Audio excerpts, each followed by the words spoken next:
Hello,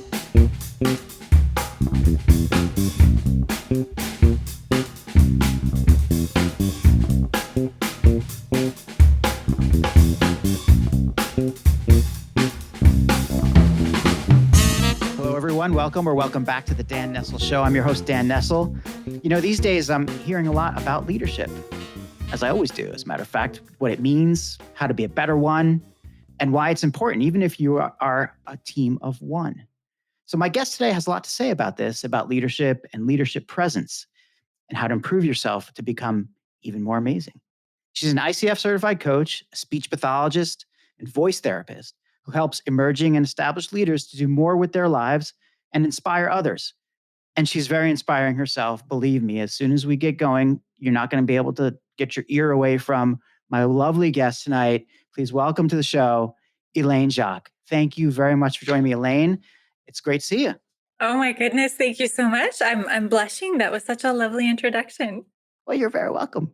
You deserve it. I mean, we've been talking a lot. I met Elaine not too long ago. It's about, maybe half a year ago in the quest to, become more creative and learn more about myself, as many of my listeners are used to. So I'm not going to, or they know the story. So I'm not going to go into it too much now, but in that whole, becoming a better me and becoming looking into coaching and looking into self-improvement, I came across Elaine and she said, yeah, sure, let's talk. And we did. And it took a long time, but finally here we are. We said that we were going to do the podcast back then. I think weather and, if I'm not mistaken, because I live in New Jersey and there were some storms that were loud. And, I record in my second floor office. And if there's any noise outside, I have to, maybe the only podcaster who has to take a rain check in a rain day because it's like, I'm affected by every noise outside. And, as much as people say, get some blankets for the windows, I'm not doing that. So, finally we got it together. So here we are. Elaine, it's good to see you. And welcome to the show, coach, amazing coach that you are. Oh, thank you so much. And thank you so much for the invitation. It is my honor and pleasure to be here. Why don't we start just like, what's going on with you? What's happening in your world right now? And, we can talk about how you became a coach and all that kind of good stuff, but start where you want to start. It's your show too. Well, that was a wide open entry. Yeah, I like that. I like doing that to people. Here's the two-door open. So, well, again, thank you so much. This is going to be a fun conversation. I just know because we always have a fun conversation when we talk. So let's see, I will start with how I got into coaching.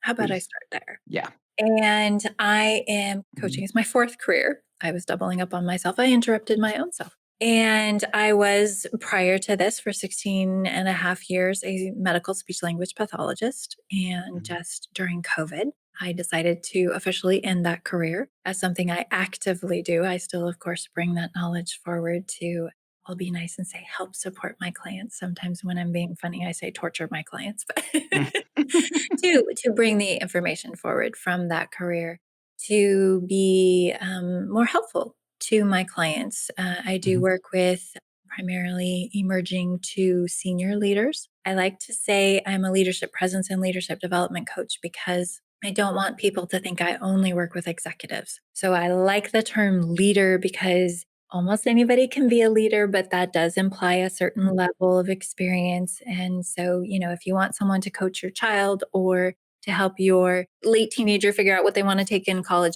I'm not your person. There is somebody out there who will be amazing for that, but that's not me. So that's sort of my guiding principle is I help leaders who want to present themselves better, who also are looking for ways to work with their teams better. So my primary focuses are how can you show up as an even more amazing version of yourself? And then also how can you communicate better? Because of course, communication has been a big thing for me pretty much my whole life. Well, tying that into, because look, speech pathology is not something you hear a lot.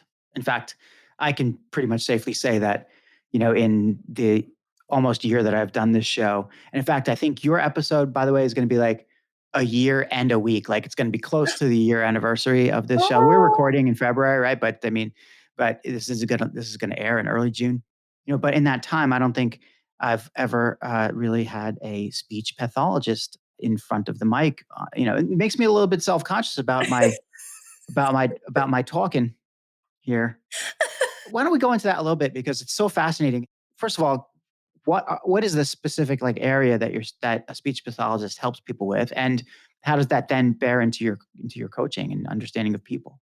Okay, so those are some pretty big questions. So I'll try to take a highlight view of that. And that is a speech pathologist can work with everybody from, babies, they call the early Hmm. intervention, helping parents, figure out how to support their child with growing language and, making sounds that are, intelligible is the word or understandable to Hmm. other people. So all the way from that, all the way to the far end of the life spectrum, which is where I have been in the medical environment with people who are in their end stages of life. And Mm. primarily my focus has been for the last maybe 6 or 7 years has been on swallowing disorders.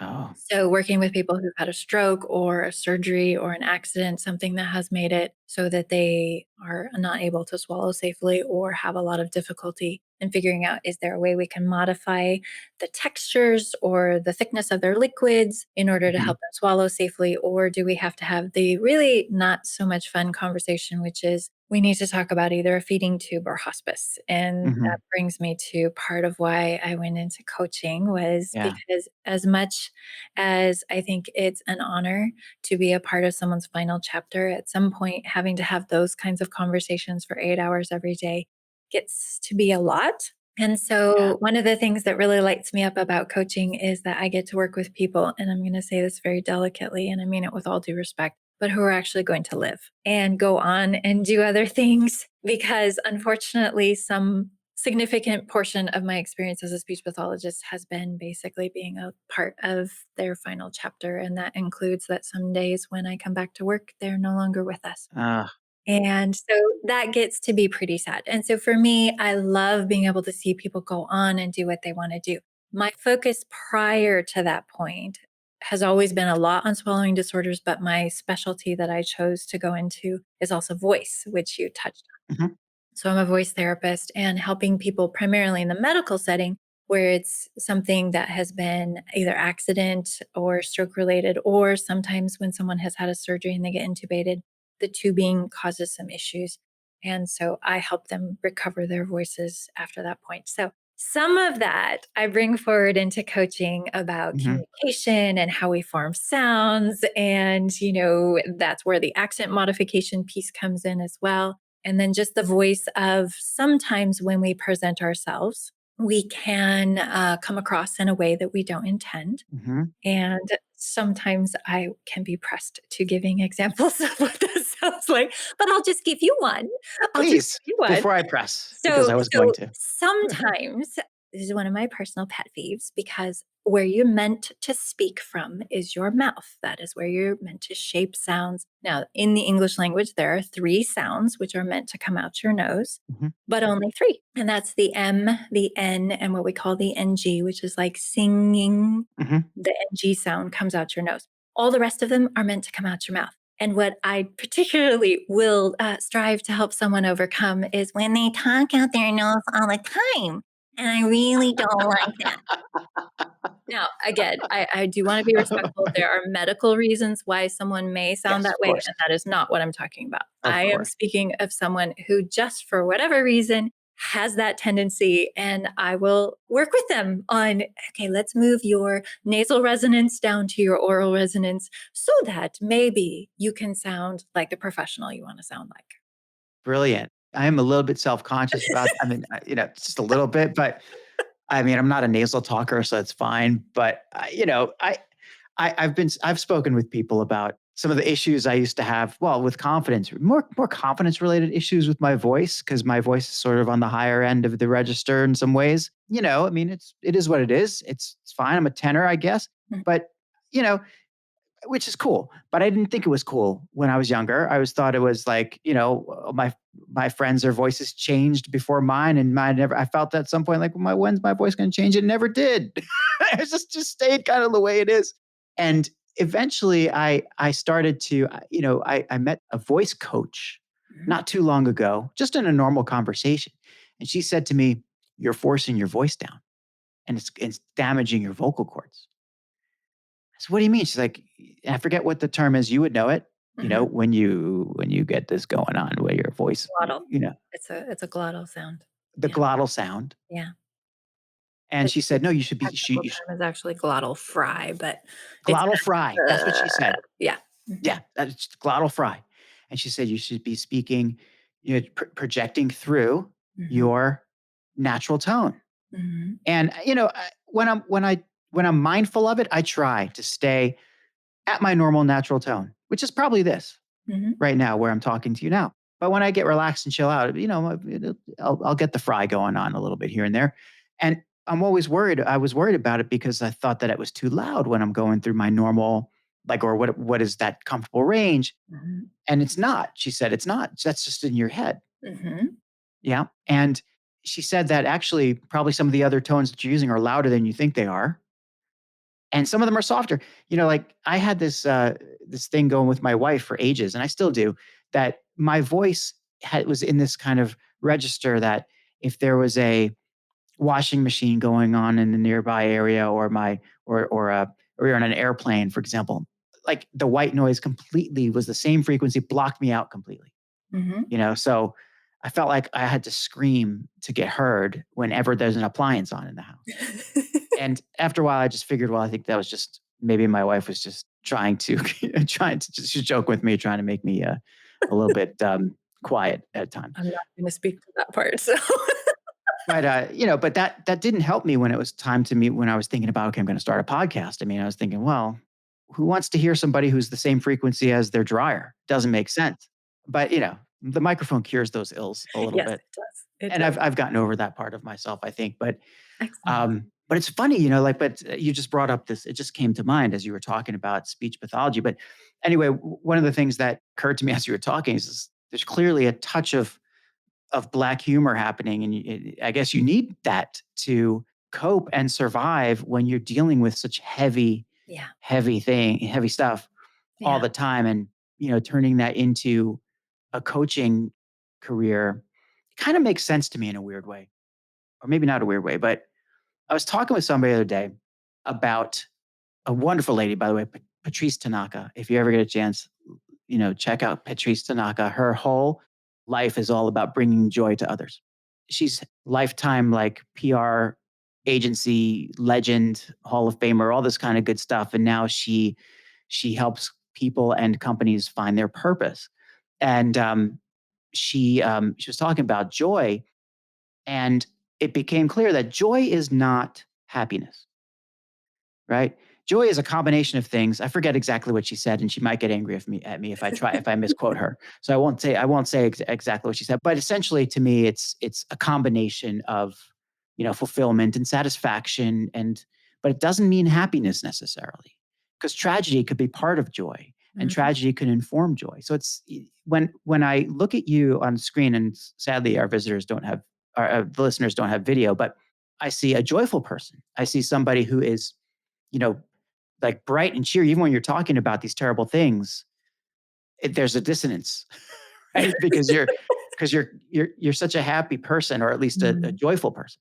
Yeah. So I think to me, it sounds like that all really lent you a level of fulfillment that you now can turn to your coaching business. Yeah, no, that's true. It in the hospital setting where everything is surrounding something that's painful or scary or uncomfortable, having the ability to stay calm so that people can feel that sort of oasis of peace while I'm around is something that I have strived to provide. The other thing is just trying to find some way to make things funny. Hmm. Saying to patients like, "Oh, let me help you with your Vera Wang gown. Let's just tie that up for you."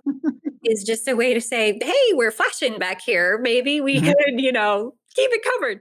And just finding ways to maintain people's dignity, but also to infuse a little bit of humor. And part of that's because I'm an insatiable nerd. Hmm. And that is that I know that there's so much research that shows even if you smile, like forcibly smile.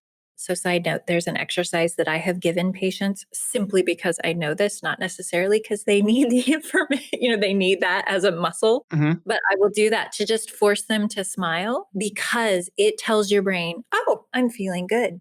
So it actually lowers their blood pressure. It lowers their respiration rates. It lowers their need for pain medication, which of course is going to reduce the number of side effects they're experiencing and everything like that. Simply by starting with a smile, even when you don't feel like it, Mhm. you do this feedback loop into your brain that says, "Oh, I must be feeling happy." And then you feel happier and you feel less pain and you feel more comfortable. Hmm. So, if I can infuse that into a patient's or their family's life for even a few minutes when I'm with them, I will try to do that. So when you say dark humor, yeah, I can find ways to make the most horrific things a little bit funny. Sometimes Mhm. it's really hard, but I will do my best to do that. And Yeah. I do. I think it gives me a very weird sense of humor now. But one of the things to tie this into coaching, Mhm. one of the things that I will do is when I'm working with an executive who is like working him or herself like off the charts, I will say, okay, we're just going to take a moment here. Is anyone going to die no matter what decision you make? I love that. And unfortunately, I actually can say that because they'll be like, if you want to see what that looks like, we can go visit an ICU. And I can tell you just by walking, down the line, who's probably not going to survive today. So let's Yeah. take it down a notch. Let's just take a big breath and say, is anyone going to die from this decision? Okay, maybe millions of dollars will be wasted or spent or, misspent or something like that. But is anyone actually going to die? Okay, so let's take it from there. Big breath. We Reset. can move forward. Yeah, it's like a Reset. little reset button, which I will use because for me, that's something that I have been in the room where I can see someone starting to crash Yep. and be able to help a family member. Hey, you know what? The nurses are just going to take a quick look and make sure we're taking really good care of your patient. How about you and I step outside and we'll just, stay right here, right out of the way, and I'll be right here with you. So I maintain that little eddy of calm here while they freak out and they're running a crash cart and, the whole thing. Yeah. But that's something that I bring into, I guess, if you want to say the C suite or the boardroom as a coach, is I just say, you know what? Let's just put this into perspective. And maybe it's Yeah. my perspective, but I'm going to share it with you just for a minute here, just so you can have a shift. And oftentimes that can help a lot to, because we get so focused on, is this decision something that I should do? Okay, well, let's have a moment. If people are actually going to die from this decision, okay, then this level of stress is worthwhile. Yeah. If we're just talking about money, let's bring it down. Well, comes in so many different ways, certainly in business and in whatever organization you're in. And, I've been a PR and marketing person for, better part of 2 decades. And, you get caught up in what you're doing, especially on the PR side, you get caught up in it when there is a sort of a crisis. But every company has its own definition of what that is. Every situation is different. And, you know, basically, I mean, unless there are lives on the line, really, how serious is it? I'm not talking about like a $1 billion crisis that because when you're talking that much money, actually lives probably can be on the line because Mhm. you're talking about jobs, you're talking about livelihoods, you're talking about things like this. So you have to kind of parse that out. But on a day-to-day basis, you know, some executive doesn't get the report that they were supposed to get. Oh, the consternation, the gnashing of teeth and the rending of clothing that happens when that occurs. Sometimes you just have to stand up and I wish I could take credit for this, but it's my dear friend Daniela. It's not Daniela Stalvinoga. I'm not making this up. She's my erstwhile colleague and very, very close friend, but she say, Dan, yeah, he goes, this is PR, not ER. That's perfect. That's It's perfect. perfect. So like, I don't know where she got it from. Maybe she made it up, but it's so true. And when you're, putting things into perspective, I think is such a valuable service that you can provide to the people around you. Certainly as a coach, but also as a leader. Now, when you have leaders who are, in a tizzy, and maybe that let's take a breath isn't necessarily working. How do you get through these kind of this feeling of crisis or this because your superpower is dealing with these kind of high risk life death situations, right? So Mhm. how do you talk people off the ledge if that's not really enough? I mean, it depends on the person because we Yeah. all respond to different things. So I would hope that this isn't the first moment I'm meeting someone. I would hope we've had that's some that's true. background. But for some of my coaching clients, I have said things like, how do you want to show up for your team? What do they need from you right now? Mhm. And how can we help you get there so that you're there for your team? And sometimes again, it's a perspective shifting thing. It's Sure. saying, let's take it out of your body and let's put it into theirs. And what do they need to see right now? Yeah. And again, to give the example like I did, it's how does a patient's family member need me to show up? They don't need me to go, "Oh my goodness, oh no, look at what's happening," because that's only going to raise everybody in the room's blood pressure and freak out, and everyone's going to go into panic mode. Whereas if I can stay calm, then I maintain this sort of calm bubble around me and encouraging a leader to say, "How do you want to show up Hmm. for them, for your team? What does your team need from you right now? And how can we get you to that point?" So it presents for them that I'm in this with them, that I'm going to Hmm. help them get there, but it also helps them go and come out. And sorry, that probably only works in visual what I just did there. Ah, that's okay. I think people get it. That That- it's almost a, it's Sometimes almost a, with a hand gesture there, but yes, like a little twisty thing happening there. just close your eyes and imagine it, everyone. Okay.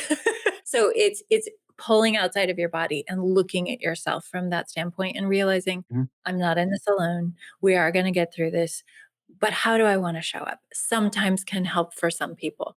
The other thing is just if they're a very, you and I were talking about the DISC assessment, if they're a very strong, director type, that Mhm. sometimes being very direct with them and saying, look, you like to get things done. You need to get this done. So you need to stop what you're doing right now. Otherwise, you're not going to accomplish this. You are not going to achieve it. And that's one of your worst fears in your disc type. So we're going to take a breath and we're going to lay out a plan so that you can get this done and you can accomplish this and you can achieve this because that's what you actually want. It depends. Now you hear a Yeah. very different tone from me right then. I'm being Sure. very directive. I'm being very Where forceful and where'd outlining Elaine things. go? Yes. Who's this person? That is not my normal type, so I do tend to have that softer approach of, "How do you wanna show up? What do your people wanna see from you?" So that's my Mhm. more, as you and I were talking about, my more natural style. But it will depend on what someone needs. Sometimes, we need that kind of, verbal version of grabbing someone by the shoulders, Mhm. shaking them a little bit, and saying, "Look into my eyes. This is gonna be okay." And then it is, Yeah. because we get through it. And you brought up the disc. I mean, you brought up this the assessments and the importance of knowing who you're talking to when you when you're trying to talk them down. Yes. You could really, I guess you could make a pretty big misstep if you Oh, have a wrong communication style for the person yes. that you're talking about. I mean, obviously, it would be wonderful if everybody had an assessment and wore, and wore like a badge on their chest and said, or wherever they want to wear a badge and said, if it's disc, high D, low I, whatever. So like I could say, all right, I know how to talk to you, Mhm. or if they did a strengths finder and, I'm high in the woo. Okay, I got you. You'll get that one.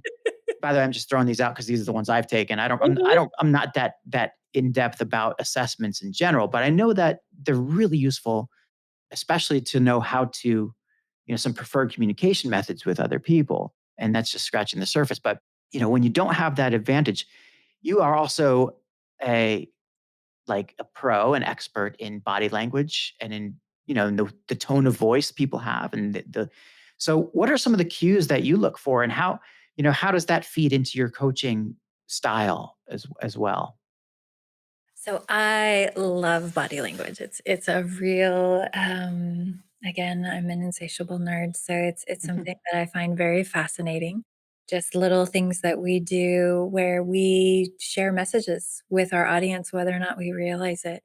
And sometimes that can be at cross purposes with what our words are saying. The I'm feeling really confident about this right now. And for the audience who can't see this, I have my hand up in front of my face a little bit. And that's sending a very mixed signal Ah, that I'm actually not feeling very confident. I'm actually hiding something. And it can give the impression of hiding something, or even worse, being dishonest about something. So making sure that your body language is matching. If someone says, "Yeah, I'm doing really good today," there's a huge difference I can between clearly my see that you're not doing that well. yeah. Yeah. So there's a huge difference between my vocal tone and my speed of speech Hmm. than there is in the words that I'm saying. Like, I'm feeling Mhm. really good about this. Yeah. Do you believe me? No, that's like when you're arguing with your better half and they say, "I'm fine. I'm fine. I'm fine." There's nothing wrong. Yeah, these are words you should just run. Yeah, That's that, exactly, that's yeah. that's best. The So, worst thing ever. so these are definitely ways that I will pick up on someone's body language. Mhm, If they're sitting there, with the standard arms crossed in front of them, if there's body blocking at all, mhm, if there's you have someone, and this is harder to demonstrate for you visually, but for the audience, if instead of looking at someone directly, mhm, you are turning and kind of looking out the side of your eye, mm, that's also a sign of I'm trying to pull away from you. There's something that I'm feeling averse about. And so saying, okay, what's going on here? Because what I'm seeing and what you're saying aren't quite jiving for me. And so I'm just curious, what is it that we really need to talk about today? What's really on your mind? Are you prepared to have this conversation?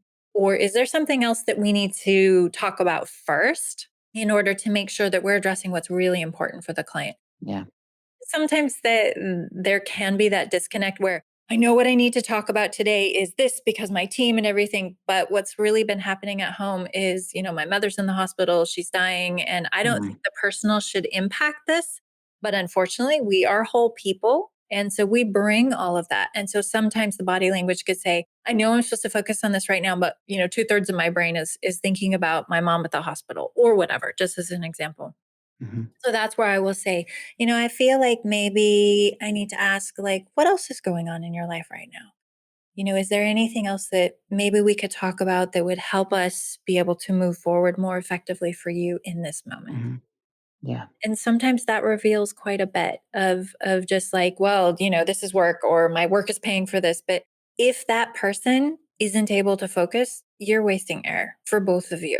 And yeah, be able to recognize that. And sometimes body language is the thing that helps me kick into, there's something else going on right now. sure. And it's a really beautiful tool when you know it. Now there are things that I'm not gonna say names, but if he listens to this, he'll know exactly who I'm talking about. But there's another podcast that I was on, and it was a video one. And I had commented to him, I said, one thing that I notice is that during your podcast shows, you hold your hand in front of your mouth a lot.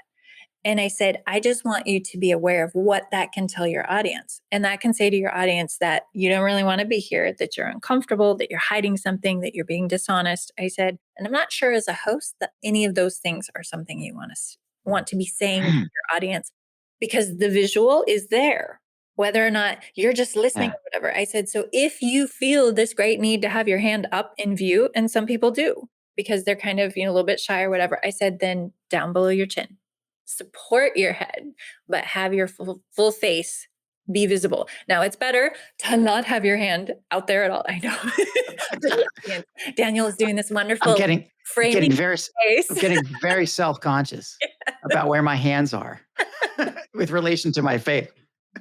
I have to tell a joke on myself here just for a second based on Yeah. what you said earlier, and hopefully this will help you feel better. But I used to laugh and joke that one of my quote party tricks was when I was at a party and someone was talking to me and I was kind of done with the conversation. They were droning on and on for me to say, oh, have I told you what I do? And then I say, oh, I'm a speech therapist. And they go, oh, and they don't want to talk anymore. So now my fun party trick is I say, oh, have I told you what I do? I'm a speech therapist, I'm a coach, and I'm a body language trainer. And then people don't want to talk or move or do anything because they figure I'm judging everything about them. So, which is not true. But I do get that response fairly often. Like, I'm really self-conscious. Like, are you thinking about the way I'm talking? I'm like, well, I am now. Well, have you done any of those, like, guided meditations or mindfulness exercises where you hear somebody speaking in a killer voice? It doesn't matter who it is, but I often listen to Sam Harris, by the way, and Sam has this kind of, like, just put like, I something about it just puts me right in the zone. Yeah. But then he'll say something like, there'll be the occasional time where it's like, "Arrive at an instant into your consciousness, wherever your space is." Basically, he's saying, "Don't move. Make a resolution for the next 10 minutes to not move anything. Like, don't move at all."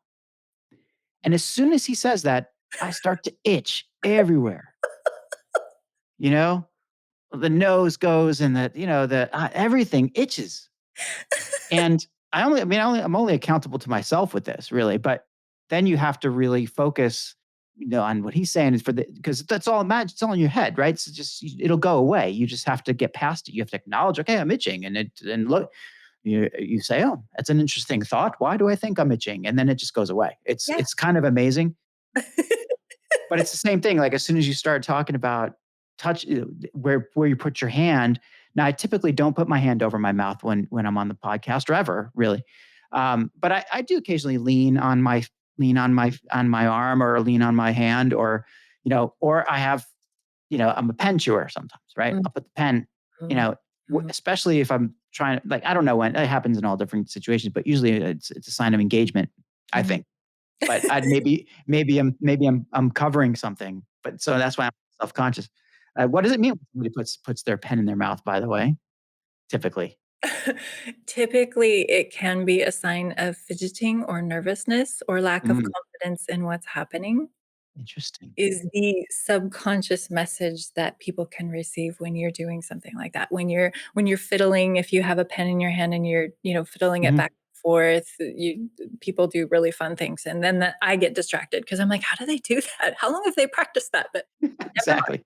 If you put it in your mouth, again, anything that comes up in front of your face or that brings your hands up in front of your body, it's considered a protective mode of, "I'm not Hmm, feeling entirely confident or safe in this environment." And so it gives you that more closed body language. So people who will sit there, and I don't have a mug in my hand, but a water bottle is what I have, but who sit there and they hold it like this, mhm, it's body blocking, and so getting them to feel comfortable setting it down opens up their body language. It's going to make them feel more comfortable in the room. And so, from a mirror neuron standpoint, when you start doing this, what it's yeah, going to elicit in other people is a little bit of anxiety or mhm. nervousness because they're like, "Oh, he's a little bit nervous about something. What am I missing?"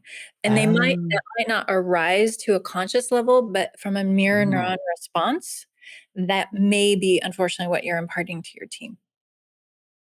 So, interesting, because I mean, I guess if I'm thinking about it, I don't know, maybe that's true sometimes, but oftentimes when I have my pen in my hand and I'm taking notes, Mhm, and listening and trying to listen intently and like 'cause mhm. when I'm talking to my podcast guests, especially, I'm often taking some notes because conversation goes and I don't want to forget what's on my mind and what's on what and when I hear something great. Mhm. So it's hard to keep up. And if I look up from the notes, and I'm talking to you, sometimes that's where the pen goes Yeah, because I'm trying to I'm just like there was something there. yeah. Like I'm about to say something, about to kind of get something that's really awesome. So I'm just like, I got the pen. I don't know. I don't know if that means anything to anybody. And I would say that if the entire rest of your body language is as I'm thinking about this, Mhm. then that's, kind of the, "Oh, he's really focused on this," will probably be the subconscious feeling that people get from you. It's when you go into, "Now I'm starting to" and chew on To bite. it, then Yeah. that becomes more of a nervous behavior. Yeah. Yeah. Maybe I should revise what I said. I don't chew on the pen. I just sort of it just sort of like rests on my Okay. Well, lips now a little see, bit. that's totally But different. regardless, right? So, but what that was one thing that occurred to me while you were speaking about body language, about how people present to one another, and even I guess even in this crazy world we live in, where hopefully by the time this airs, more of us will be outside and about and vaccinated and feeling good. But right now, we're all about, you know, whatever video conferencing platform we're using. So we're all seeing each other through the screen, Yeah. and feel strangely comfortable now. Maybe it didn't for a long time, Mhm. but there's still something about it that's off. And as a body language, you know, specialist or, somebody's paying attention to the cues that people give off, right? Now, I'm looking straight into your eyes right now, but when you look at the screen, it looks like I'm shifty eyed, Yeah. right? Because I'm not looking at the camera, I'm looking someplace else. So, does that throw off your game? So what I'm going to say is the rule, if you want, for people who like rules, the rule is when you are speaking, you look at your camera. so that the person you're speaking to, is perceiving as you looking into their eyes. So that's what I'm demonstrating right now for Daniel, for Mhm. the listeners. When he is speaking, then I'll be looking down at your Daniel eyes on the screen. So this is an issue with the video conferencing is it does have that weird perception of no matter what you're doing, you're not seeing someone else's eyes. And that's very uncomfortable because, the standard body language eye contact level is you want to aim for about 70% of the time looking at someone in their eyes. And if you just look at your screen, you're accomplishing exactly zero. But then you're able to see someone's facial expressions and you're at least able to get that feedback. Yeah.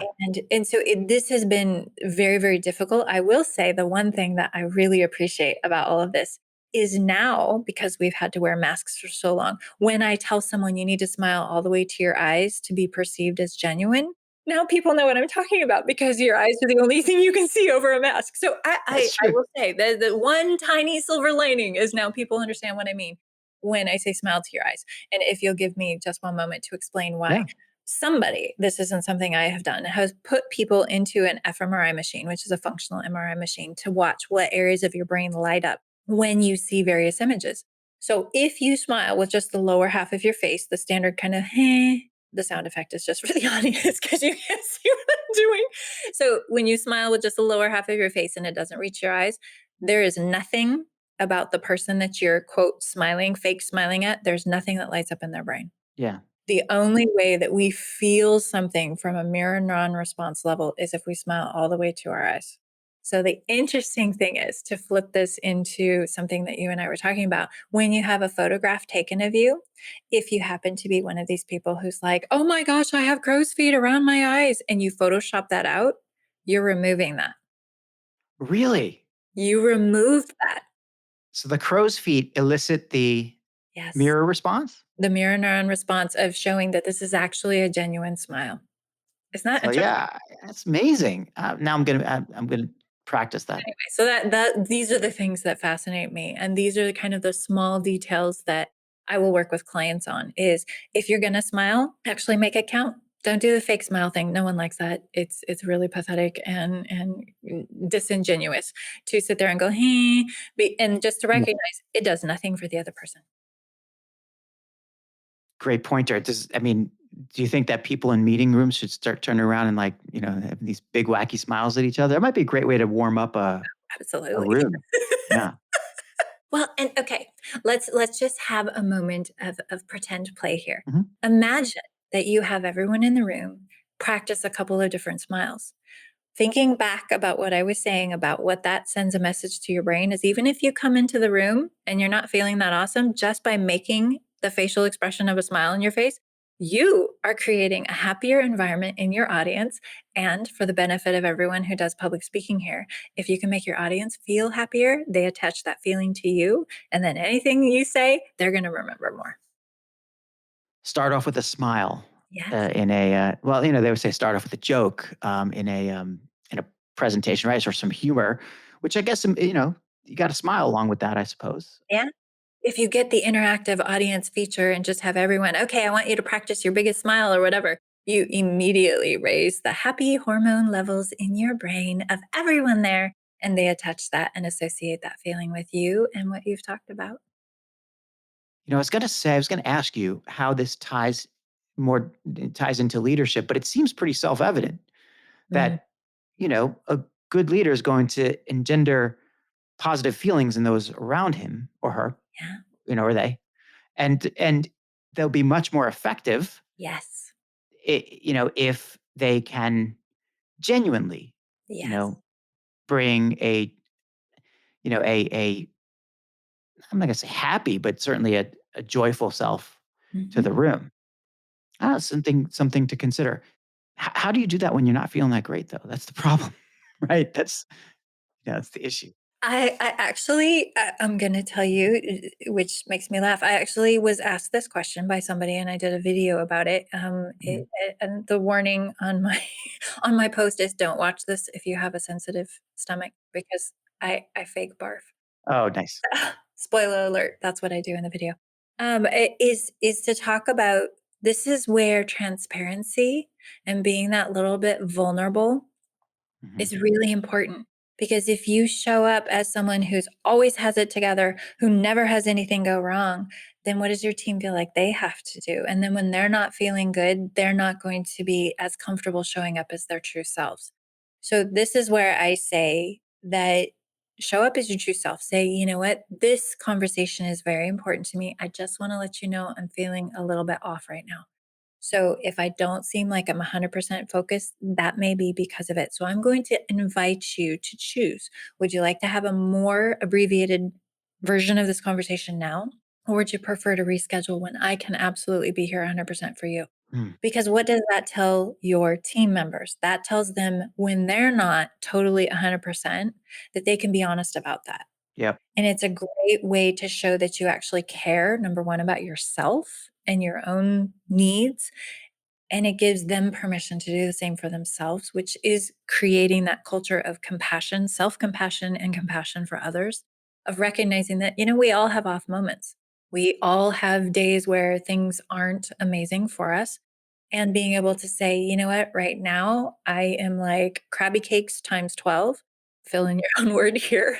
But, that I'm not feeling 100%. And I really value you and our relationship together. And I want us to be able to work together. So I really don't want anything to damage that, like me saying something abrasive or ripping your face off or, whatever you need to say, to be upfront, to be honest, and to be vulnerable and transparent, whatever word works best for you, to show up as a genuine, true person. Now, obviously, this is not the moment to vent your spleen and tell your, subordinate everything about your life, but to give that little bit to say, then when the shoe is on the other foot, that it's okay for you to do the same with me. Because you'd rather that than to go, hey, when I was trying to talk to Susan or John or whoever, they just didn't seem like they were interested today. And why do you think that was? And then, of course, what do? There's something called white space. And if you don't fill it in, all the rest of us are going to fill it in for you. And generally, what our brain provides us is that whole protective and worst case scenario stuff. We don't usually say, "Oh, you know what? I bet they're planning a surprise party for me. I bet that's what's happening, and they're going to buy me fun gifts and everything." That's not what our brain gives us. Our brain is like, "I'm about ready to get fired, and the whole company's going to get laid off, and oh my word, this was the worst decision, and I just bought a house." And you go into this total panic mode. Yeah. You don't go into the, I bet something fun is going to happen. That doesn't happen. So the white That's space is right. so important. And if Yeah. you can fill it in, I give the example of, someone that I worked with was sitting on the front row and his team was presenting up front. And at one point, he started thinking about his mom actually was in the hospital. And he started thinking Mhm. about that. And he leaned forward, put his hand, up to his face and leaned Oh. on his elbow onto his knee. And he sighed. Mm. That is all. That is all that happened. People around him were like, he doesn't really like this. Like, I thought he was into this and he's not really into it. And finally, someone from his team later came up to him and said, "Did you not really like it? I thought you were on board with it." He's like, "I loved it. Why would you think that?" "Well, someone said that you just looked like you weren't happy with it." Reverse Yep. realizes that was the key moment. And so then makes an announcement. "Hey, everyone, I'm sorry I didn't share this with you. I didn't want it to be a big deal, but my mom's in the hospital right now. So there are moments where I may seem like I'm not fully, on board with things. I am. I think you guys are doing a great job." And everyone's like, "Oh, boss, I'm so sorry about your mom and everything. And Yeah. oh, I'm so glad that this is going okay." And everyone felt fine. But the negative filling of the white space was not anything like that. It was, he hates this. This isn't going to go forward. We've spent all this time. We thought he liked it. Like, what is this? I feel totally misled. And blessedly, he was close enough with his team. And that was just one of those moments where he was like, "Oh, I don't need to tell them because, I can hold it together and everything." Sure. So, speaking about that later, is unfortunately with a leader, you're kind of up on a pedestal. Everything is Mhm. visible to people. And so being willing to be vulnerable and being willing to be transparent helps to prevent those moments. And that saves you a lot of backing things up and reversing things. And some of those people aren't going to be the same people as what heard the original message. And so you'll have these little tendrils that can go out. Yeah. They're sometimes irreversible. And so to save yourself, that whole, prevention is worth a pound of cure thing, it absolutely is true. Yeah. Yep. I noticed myself the other day on a call. I have a new team that I'm working with, and they're wonderful people. And it's hard when you have a new dynamic. You don't know the people that you're working with as well as you would like to, Mhm. and especially now where we're full remote. So I've never met any of my teammates in person, which is bizarre Yeah. and wonderful in some ways because it's a miracle. It's a miracle of technology. It's a miracle of the modern world and of, I guess, relationships these days, that there's enough trust in the system that somebody said, "Hey, guess what? We want you to hear." And now I get to work with these great people and doing great things. So I love that. Love going to work every day means walking into this room and turning on the computer, but like I love all that stuff. And yet, you know, I'm still an unknown, right? So the other day I was on the call and there's just something came up about, it was like a process oriented thing, but I was pushing it a little bit because I just want to make sure, right? I'm a make sure kind of a guy. Like I like to just make sure that everything's okay. I worry a little. I have a little anxiety, Mhm. mea culpa.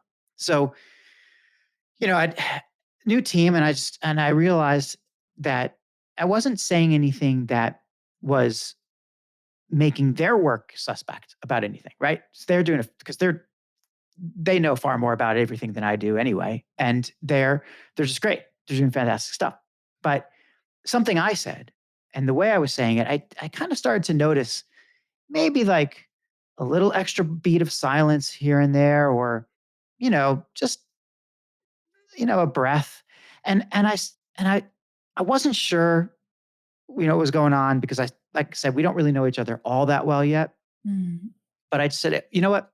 Let me take a pause here because let me just explain that, where I've come from is a very top down kind of structure and very, process oriented. Make sure that when you do something, it goes through the right channels, or it's going to come back at you. Mhm. Now, that works for some things, doesn't really work well for communications that really, but look, you have to deal with the cards that you're dealt Mhm. sometimes. But anyway, that's where I was coming from. Now here in this situation, it's completely not like that. You know, we have as a team a very, very large, much larger degree of autonomy. Mhm. When you work for an organization, nobody ever has 100% autonomy. You're responsible to the organization, but still more than I'd been used to for the last, X number of years. So I said to the team, okay, this is where I'm coming from. For the last several years, this has been the situation. All I want to make sure is that you're protected and that nothing comes back and blows up in any way. So I realize that that may not be exactly what is happening here in this organization, but I don't know that yet. So sometimes that's where I'm coming from. If I'm going in that direction, feel free to say, just stop me, you know, just take a pause, say, Dan, we're okay. We don't have to worry about that part of it, and just pull me back down Mhm. because I'm open to this. And I think I think everybody appreciated that. You have to tell people where you're coming from, Absolutely. right? Or else, I mean, thankfully, there was nothing serious. It wasn't like I like the person you're just talking about whose mother was sick, nothing like that. But Mhm. it makes me think though that if there was an outside something dragging on you when you're coming to work, you got to tell your team. Yeah. You got to be upfront. Yeah, absolutely. And I think what you did for your team was really beautiful because you're saying, I'm not perfect, but my intent, even though maybe it wasn't coming across that way, my intent is I want to protect you as a team. And that may be the way I was doing it may not have come across that way. Yeah, And so you didn't say, I'm sorry, but you were saying, this is where I'm coming from. And if that's not working for you, please feel free yeah, to stop me. And that's a beautiful thing to do for your team, yeah, to open yourself to saying, hey, I'm doing my best. And this is the reason I'm doing this, but this is how it can be coming across. And if that doesn't work for you, please let me know. yeah. And I think that's a really beautiful thing. So kudos to you for that. Yeah, thanks. Yeah, but and in this culture, by the way, I'm learning as well that, maybe we don't really need protection. And the idea that I felt like we need to be protected is in and of itself could be seen as a little bit of either offensive or just a little bit, a little too much off. I don't know. Like not quite in line Hmm. with the freer thinking of the it could have the opposite effect of making people nervous, actually, is what it could do. Oh, yeah. Wait a second. We never needed protection before. Why do we need protection now? you know, You know that I don't know. what? What? So I don't want that to happen either. But so I'm learning about that, and it's a joyous thing to kind of understand that. Wait a second, I am a little, I have a little more autonomy. This, as does my team, and as long as I do, they do. And Yeah, but I have to make sure that we do good work. And apart from that, though, as long as that happens, we're in a much kind of where we have to be transparent, and open. We have to be authentic, absolutely. and that's going to guarantee that we can function in an autonomous way. Yeah. No, absolutely. And that's a great thing to do, and it's that humility that comes in that says, I'm not above you when it comes to there are things that you know that I don't know. I'm new to this company. This is the framework that I'm used to, working through. Yeah. And now this is a new framework. So help me to be a better leader for you. And that's an amazing thing to do for your team so that they want to partner with you to being a better team rather than, just being like, oh, here comes, the new god on the block. Ugh. Yeah, we've been there. I think we've all been there, and I definitely don't want to. I don't want to be that person, for sure. No. But something you just said also just reminded me of another thing that you say that you have written about, and that is this whole idea of just being a better self and bringing your becoming better, Mhm. even if it's just 1% a day. Yes. Getting there, making this incremental growth and this incremental change. And what do you call it again? It's the hashtag BEMA. What does that stand for again? It stands for become even more amazing. Become even more amazing. Become even more amazing. Yep. And I like that because I want people to know just inherently and immediately that I already think you're amazing. You have gotten to this place in your life without me. And I want you to know that I have all respect for you for all the things that you've gone through that I don't even know yet. And where we can go from here is to help you become even more amazing because I Mm. already believe you're amazing. It's a great kind of mantra almost. Mhm. Be even more amazing. And just 1% seems reachable. Mhm. Mhm. It seems like it's an achievable, doable thing. Just Yeah. keep dangling 1% in front of me, and I think I can do that. 1% is doable. Oh, yeah. Oh, absolutely. So my you plus 1% today is inherently that you're taking you're adding 1% to that, and you're doing it today. You're not waiting until tomorrow. You're not waiting until next week. You're not, oh, I'll wait till New Year's and start then. It's take 1% and do it today. I will tell you that, there are sometimes I use a workout app, and there are sometimes that I'm like, I just don't feel like it. And I look and I say, oh, it's only 9 minutes. Okay, I can do that. It's a 9-minute workout. Okay, by the end of 9 minutes, I'm going to be Yeah. laying on the floor, thinking I'm dying in a pool of sweat. But before I get started, I don't remember that, and I think, oh, 9 minutes, I can do that. Yeah. So it's that 1%.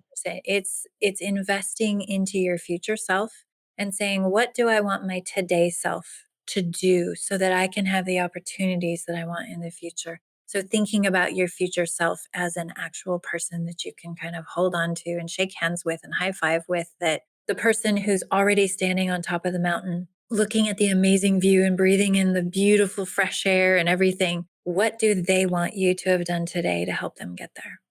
And sometimes that can be what you need to say. This is the reason why I'm doing this. This is the reason why putting in that 1% today, it gets me just that one step closer to where I want to be in Mhm. the future. Does that mean that in 100 days we're done? Sorry. It all depends on your goal. No, no. Well, I guess, no, this shows I'm a communications guy and not a math guy. 'Cause, 1% a day is not exactly 100% in 100 days. That's not what that means. It's, It sounds good. And if that helps you get there, it's okay. I feel 1% better after this time we've spent together, though, Elaine. I am, you know, I feel inspired by, you've been, firstly, you've been such a delightful guest, but it's been interesting to just kind of almost feel like being under the microscope a little bit with the body language and the voice stuff. But but also just talking about leadership and understanding what it means to be a better person and a better leader, even just that much more. Yes. It's fantastic. I love the work that you're doing. Thank you. I think, and the whole U plus 1% is a great idea. What exactly? So what is what's going on? Like what's next for you? What are the things you're looking out for right now that our listeners should be aware of? And what's the next big thing for you, or is there a project upcoming that we should know about? So what one of the things that I always set up for myself is, personal and professional goals for each year. And I have them posted above my computer Hmm. so that I keep track of them and everything. And for anybody who looks at my LinkedIn profile and you see the list of certifications that I have, you understand that number one, I'm a lifelong learner. Hmm. And that apparently, if I'm going to learn something, I want to get certified in it. Like, I just don't want to dabble. Like, I want to go all in with everything. So, I have on my to do list for this year, my goals for this year is I want to get certified in some additional assessments because I think that Hmm. will help the people that I work with to gain a more full understanding of themselves. And of course, I always benefit because I get to learn more about myself in the process. And that's always fun. So, I am adding some more certifications this year. I Hmm. will withhold what those are to keep Okay. We'll mystery. have to just keep checking back to figure out what they are. Check my LinkedIn profile. You may find that there are some more there. That is one of my Mhm, personal slash professional goals is to continue improving mhm, myself because I believe in not just talking about it, mhm. walking the walk and saying if I'm going to expect my clients to do the U plus 1% and start today, that I need to do it as well. Lead by example. It's a fundamental, isn't it? Well, I look forward to seeing what you're going to be proficient in next, Elaine. And I know that I know we'll hear you on tons of podcasts. I mean, you're out there, you're doing videos, you're a guest on many good shows, and just grateful that you chose mine to be on as well. And because it's been a great hour, like I said. Mm. People, you can find Elaine at on LinkedIn for sure. Elaine Jacques. Her name will be spelt properly in the episode title. Where else can people find you, Elaine, besides LinkedIn? Well, if you happen to find me in the real actual world, make sure, of course, you wash your hands and Well, watching the mask up right now, but yeah, apart from that. actually, I am a LinkedIn only girl. That's Hmm. where you can find me. So I like Good, a red hair and the big smile, and you know you found me on LinkedIn, in addition to spelling my name correctly. focused. Um, That's right. so yes, I'm very focused on LinkedIn only. I do have a little bit of a YouTube channel, but that's just where I can store my videos so that if someone says, "Oh, I want a video on this," it's a lot easier than Mhm. me scrolling back and looking at my Yep. posts. Well, it's LinkedIn is a. I did a show just recently all about LinkedIn, and with my friend Mike O'Neill, and been on the platform since 2002, two or three, whatever. I'm member number 65,000 out of 750 million. So that's pretty early on. I've been on the platform for a long time. Yeah. I should do more with it. I should have done more with it. Obviously, it's I've had a hot and cold relationship with LinkedIn, but I love it. I'm generally a LinkedIn person as well. So find Elaine on LinkedIn and also here on the Dan Nessel Show, and other places as well. And look, we're gonna definitely hear more from Elaine in the future. But I want to say thank you so much for being here, for spending this hour with me, and I know that there's a lot more to talk about. So I reserve the right to bring you back on um, at a later date, if that's okay with you. Absolutely. No, it has been my honor. Thank you so much. I have had fun just like I thought I would. So thank you. Great, Elaine. Thanks so much.